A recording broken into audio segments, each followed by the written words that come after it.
মহাপ্রভুর আর কি কোনো ভক্ত ছিলেন না? এত এত ভক্ত থাকার পরে কেন মহাপ্রভু শ্রীবাস প্রভুর নামে অঙ্গন করে দিলেন? শুধু বাংলাদেশে নয়, বিশ্বের যে কোনো প্রান্তে হরিনাম সংকীর্তন হয় না কেন, দেখবেন ওই আঙ্গিনাটার নাম তাকে শ্রীবাস অঙ্গন। হরি বল হরি বল। তারও একটা কারণ আছে। ওই শ্রীবাস প্রভু মহাপ্রভু প্রত্যেক দিনই নদীয়ার ধারে ধারে ওই ভক্তগণ সঙ্গে নিয়ে মধুরী কীর্তন করতেন। একদিনই শ্রীবাস প্রভু মহাপ্রভুর কাছে গিয়ে বলছে, প্রভু হে, আমার মনে বড় বাসনা প্রভু, যদি একটা দিনই তুমি আমার অঙ্গনে ভক্তগণ সঙ্গে নিয়ে হরিনামে শনি কীর্তন করতে। মহাপ্রভু বললেন, শ্রীবাস রে শ্রীবাস, এই জগতে আমি ভক্তের অধীন ভগবান, আমি নিজে ছোট হইয়া বাড়াই আমার ভক্তের মান। আমি ভক্তের হাতে আহার করি, ভক্তের হাতে খাই। আমার ভক্তের যেদিনই দেহ তরি অচল হইয়া যায় গো, আমি সেই দিনই নিজের হাতে বইটা ভাই। এই জগতে আমি যে ভক্তের প্রেম ডুরে বাধা, আমার ভক্তেরও লাগিয়া আমি গুলোক সারিয়া আমি কাঙ্গালের বেশে ভক্তের দাঁড়ে দাঁড়ে ঘুরি। ভক্তের হাতে হে আছে আমার প্রেমের ডুরি, আমার ভক্ত যেদিকে ঘুরাই আমি সেই দিকে ঘুরি। শ্রীবাস রে শ্রীবাস, তোমার মনে যখন বাসনা জাগিল, তুমি আগামীকাল আমার হরিনামে সংকীর্তনের আয়োজন করো। আমি ভক্তগণ সঙ্গে নিয়ে আমি তোমার অঙ্গনে আগামীকালকে মধুরী কীর্তন করব। হরি বল হরি বল। ভক্তগণ, আজকে শ্রীবাস প্রভু যেই মাত্র বাড়িতে গিয়েছেন, শ্রীবাস প্রভুর বড় ভাই বলছে, ও শ্রীবাস,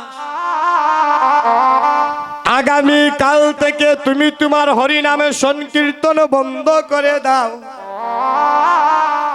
কেন দাদা, আমি কি কোনো অপরাধ করেছি?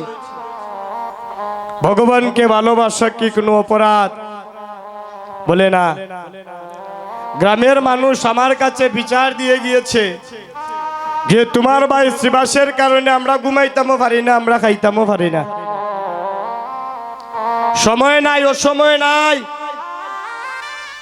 সে কীর্তন শুরু করে দে। যদি তোমার ভাই শ্রীবাস ভালো চায়, বলো হরিনামে শনি কীর্তন বন্ধ করে দিতে। না হয় আমাদের এই গ্রাম ছেড়ে তোমরা দুজন চলে যাও। আজকে শ্রীবাস প্রভুর নয়ন জলে কেঁদে কেঁদে বলছেন, দাদা, এই জগতে যারাই আমার ভগবানকে ভালোবাসে বাবা, তাদের দেখবেন ঘরে জ্বালা বাইরে জ্বালা।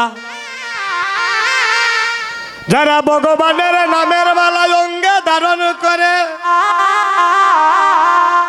তারা সকালে খাইলে বিকালে খাওয়ার থাকে না। কত মানুষই তাদের দেখলে মন্দ বলে, আজকে শ্রীবাস প্রভুর নয়ন জলে কেঁদে কেঁদে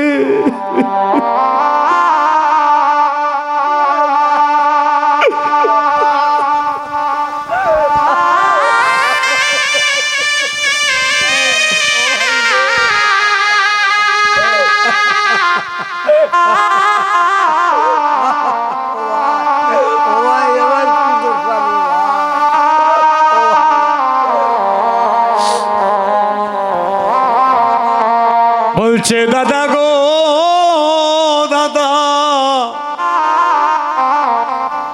আগে যদি জানতাম ভগবানকে ভালোবাসলে এত দুঃখ এত যন্ত্রণা, আমি কোনোদিনই ভগবানকে ভালোবাসতাম না।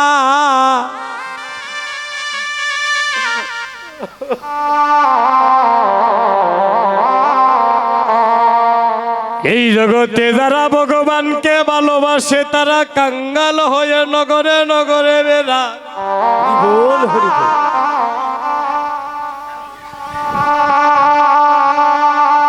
শ্রীবাস প্রভু বলছে, দাদা গো দাদা, যদি তুমি আমায় বাড়ি থেকে বের করে দাও তাতে আমার কোনো দুঃখ নাই গো, তাই আমি বাড়ি ছেড়ে চলে যাব, কিন্তু আমার প্রভুর হরি নামে সংকীর্তন আমি কখনো বন্ধ করিতে পারব না। হরি বল হরি বল। খণ্ড খণ্ড যদি হয়ে যায় এই শ্রীবাসের প্রাণ, তথাপিও এই বদনে না ছাড়িব মধুর কৃষ্ণ নাম। দাদা গো হো দাদা,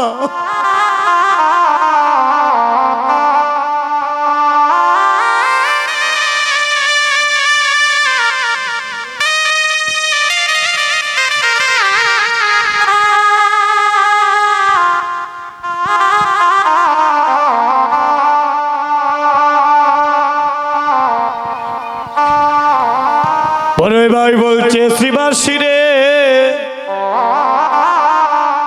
যদি হরিনামের সংকীর্তন তুমি ছাড়তে না পারো, তুমি এই মুহূর্তে আমার অঙ্গন ছেড়ে তুমি অন্য কোথাও চলে যাও। হরি বল হরি বল। আজকে বাবা শ্রীবাস প্রভু, ওনার স্ত্রীর নাম ছিল মালিনী দেবী, ছোট্ট একটা পুত্র ছিল, নাম ছিল তার গোপাল। স্ত্রী মালিনী দেবী ছোট্ট পুত্র গোপালকে সঙ্গে নিয়ে মা আজকে শ্রীবাস প্রভুর নয়ন জলে কেঁদে কেঁদে উনি বাড়ি থেকে বেরিয়ে গেলেন। হঠাৎ করে মনে পড়লো যে আমি আগামীকাল যে কথা দিয়ে আইলাম মহাপ্রভুর হরিনাম সংকীর্তনের আয়োজন করব, আর এমন টাইমে আমার ভাই আমাকে বাড়ি থেকে বের করে দিল। হরিনাম সংকীর্তন দান করতে গেলে টাকা পয়সার প্রয়োজন হয়, এখন আমি টাকা পয়সা কোথায় পাব? শ্রীবাস প্রভুর স্ত্রীর নাম ছিল মালিনী দেবী। বলছে, স্বামী গো, দুঃখ করার কিছু নেই, এই জগতে আসার সময় আমরা কালীহাতে এসেছিলাম, যাওয়ার সময় কালীহাতে যাব, যা কিছু পেয়েছি সবই কিছু আমার মহাপ্রভু দান করেছেন। হরি বল হরি বল। ও স্বামী, আমার বাবা বিবাহের সময় আমায় কিছু স্বর্ণ অলংকার দান করেছিলেন, এগুলা বিক্রি করিয়া বাজারে গিয়া বিক্রি করে তুমি আমার মহাপ্রভুর কীর্তনের আয়োজন করো। আজ শ্রীবাস প্রভু বাজারে গিয়ে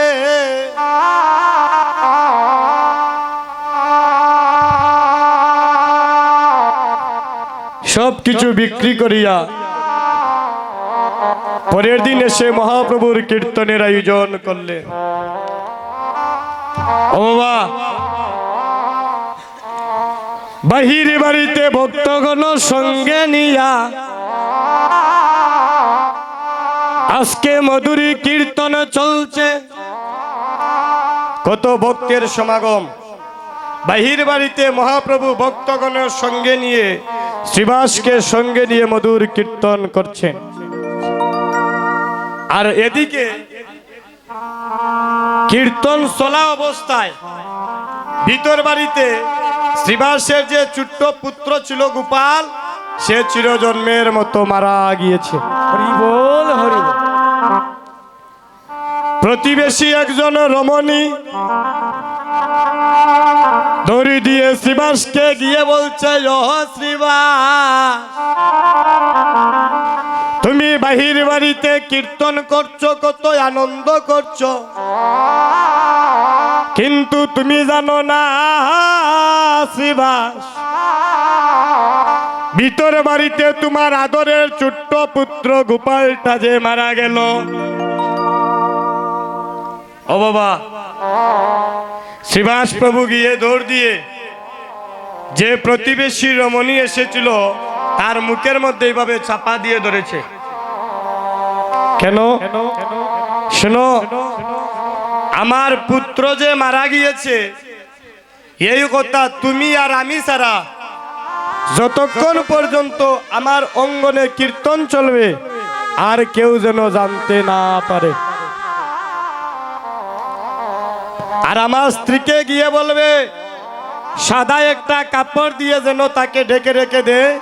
আমি কীর্তন শেষ হওয়ার পরে যখন দধির বাণ্ড ভঞ্জন করা হবে আমি এসে আমার পুত্রের সৎ কাজ করব। প্রতিবেশী রমণী চলে গিয়েছে, এদিকে মধুর কীর্তন হচ্ছে। হঠাৎ করে মহাপ্রভু প্রশ্ন করলেন শ্রীবাসকে, শ্রীবাস, শ্রীবাস রে শ্রীবাস, 2 দিন হয়ে গেল তোমার অঙ্গনে আমি মধুর কীর্তন করলাম, কত ভক্তের নয়ন আমি দর্শন করলাম, কত দূর দূরান্তের ভক্তগণের বদন দর্শন করলাম, কিন্তু আমি 2 জন মানুষকে কেন দেখতে পাচ্ছি না? এই দেখুন, ভক্ত ভগবানের পরীক্ষা চলছে। এই 2 জন ভক্তকে মহাপ্রভু শ্রীবাসকে বলছে, শ্রীবাস বলছে, প্রভু 2 জন ভক্তকে বললেন, একজন হলো তোমার স্ত্রী মালিনী দেবী আর আরেকজন হচ্ছে তোমার ছোট্ট পুত্র গোপাল। আমি তারা 2 জনকে কেন শ্রীবাস অঙ্গনে দেখতে পাচ্ছি না? শ্রীবাস প্রভু একদম নীরব হয়ে কেঁদে কেঁদে বললেন, প্রভু তুমি ভক্তের অধীন ভগবান, নিজে ছোট হয়ে বাড়াও ভক্তের মান। তোমার ইশারা ছাড়া একটা শুকনা গাছের পাতা ভূমিতে পড়ারও ক্ষমতা নাই গো। তুমি কি জানো না আমার অঙ্গনে কি ঘটনা ঘটেছে? তুমি আমার অঙ্গনে থাকা অবস্থায় আমার পুত্র মারা গেল।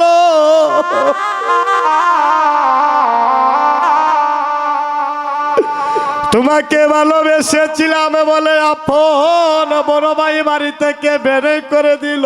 হরি বল হরি বল। এই জগতে তোমায় ভালোবাসলে এত দুঃখ এত যন্ত্রণা গো। প্রভু আমি আগে জানি না। সেদিন মহাপ্রভু বলেছিলেন, শ্রীবাস তোমার অঙ্গনে যে কি ঘটনা ঘটেছে আমি সবই জানি, কিন্তু আমি তোমায় পরীক্ষা করেছিলাম তোমার কাছে আমি বড় না তোমার সন্তান বড়। হরি বল হরি বল। শ্রীবাস প্রভু বলেছিলেন, প্রভু হে আমার পুত্র যদি মারা যায় আমি পুত্র পাবো যদি তোমার করুণা হয়, কারণ এই পুত্রটা তো তুমি আমায় দিয়েছ। যদি তোমার করুণা হয় পুত্র মারা গেলে আমি পুত্র পাইব, কিন্তু এই সাধুগুরু বৈষ্ণবের চাঁদের বাজারে যদি একবার ভেঙ্গে যায় গো, হয়তো আমার জীবনে এমন বাজার আমি আর নাও বসাইতে পারি। হরি বল হরি বল। সেদিন মহাপ্রভু কেঁদে কেঁদে বলেছিলেন, শিবাসী রে, তোমার প্রেম ভক্তির কাছে আমি ঋণী হয়ে গেলাম। ও শিবা, আমি ভগবান হয়ে যদি তোমার জন্য কিছু না করে যেতে পারি, এমন ভক্ত এই জগতে আমি আর পাবো না, যে নিজের পুত্রকে ছেড়ে দিল আমার চরণ পাওয়ার আসে। আজ থেকে প্রতিজ্ঞা করলাম, যত স্থানে, বিশ্বের যে কোনো স্থানে হরিনাম সংকীর্তন হয় না কেন, ওই আঙ্গিনার মালিক থাকবে আজ থেকে আমার সিলেটে শ্রীবাস, আর ওই অঙ্গনের নাম থাকবে আজ থেকে শ্রীবাস অঙ্গন। সেদিন বলেছিলেন, শ্রীবাসী রে, জন্মে জন্মে জন্মে জন্মে ভক্ত,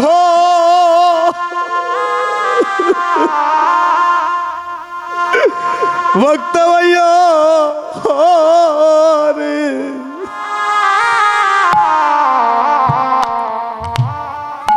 ওরে ও শিবা,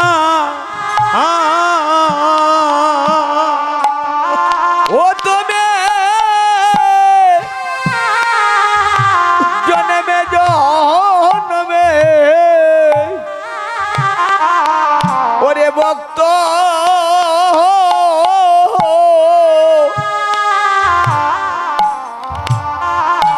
ও ভক্ত হইও রে,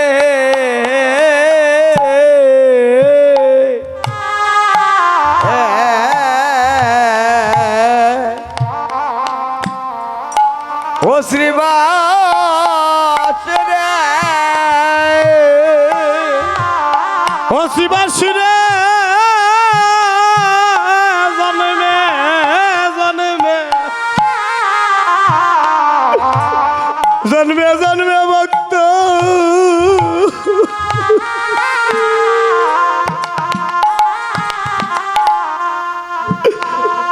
ভক্ত ভাইয়া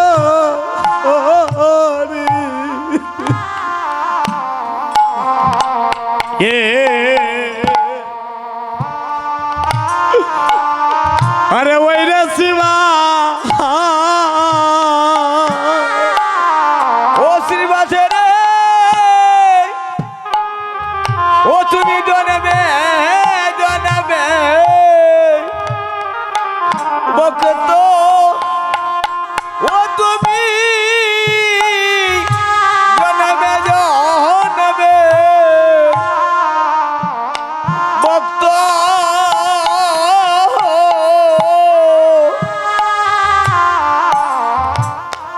ও ভক্ত হইয়া রে,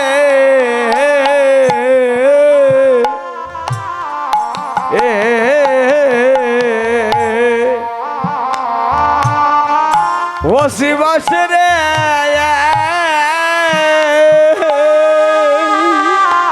শিবাসী রে,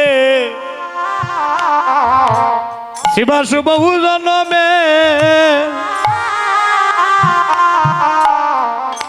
এই বহু জন্মের ভাগ্যের ফলে, ওরে ওই রে শিবা, এই সাধুগুরুর সঙ্গ, সঙ্গ মিলে রে, ও শ্রীবাস রে, বহু জনমে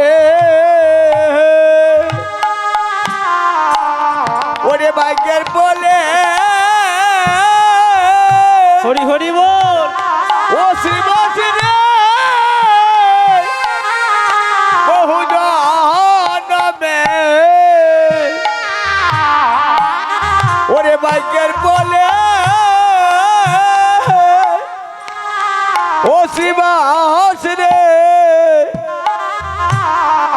এমন সাধু গুরুর সঙ্গ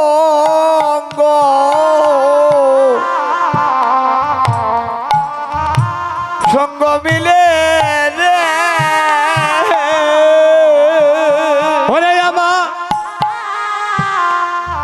হয় আমার এমন দিন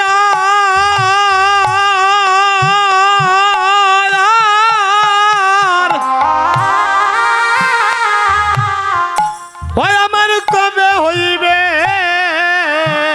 গো ও ও শ্রীবাসে রে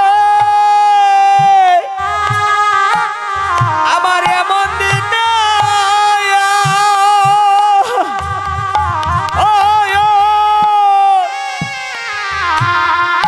কবে হবে রে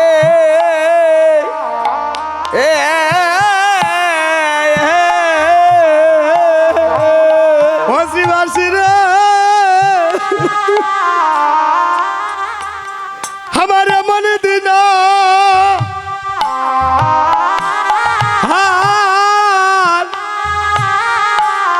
কবে হইবে রে এ হয়ে আমার ওরে এমন দিন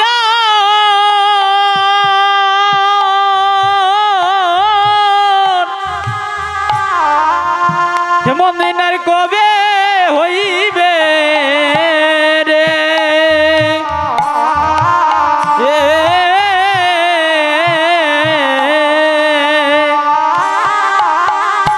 ও তুমি জন্মে জন্মে ভক্ত হইয়া রে এ ওই রে শিবায়া ও তুমি জন্মে জন্মে ভক্ত ও তুমি জন্মে জন্মে ওরে ভক্ত ওই রে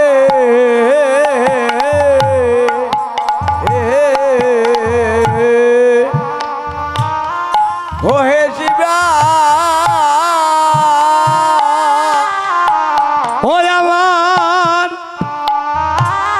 ওই আমার এমন দিন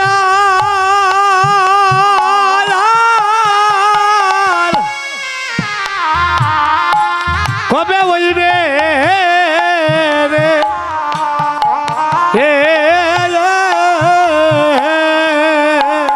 ওই আমার এমন দিন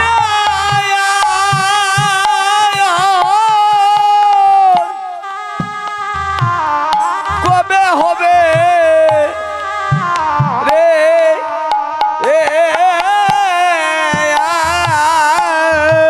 ও তুমি জন্মে জন্মে ভক্ত তো হরিবল হরিবল হইয়া রে এ ওই রে শিবায়া ও তুমি জন্মে জন্মে ভক্ত ওই রে ওই রে শিবা ওই আমার মন দিনা আর কবে হইবে রে এ হরিবল হরিবল কবে হবে রে ওই আমার কবে হইবে রে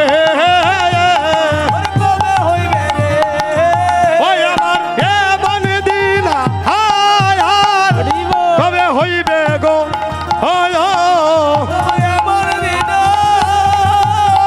কবে হবে গো আরে জন্মে জন্মে ভক্ত হইয় রে ওই রে শিবাস জন্মে জন্মে ভক্ত হইও রে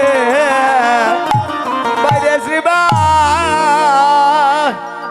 ভক্তগণ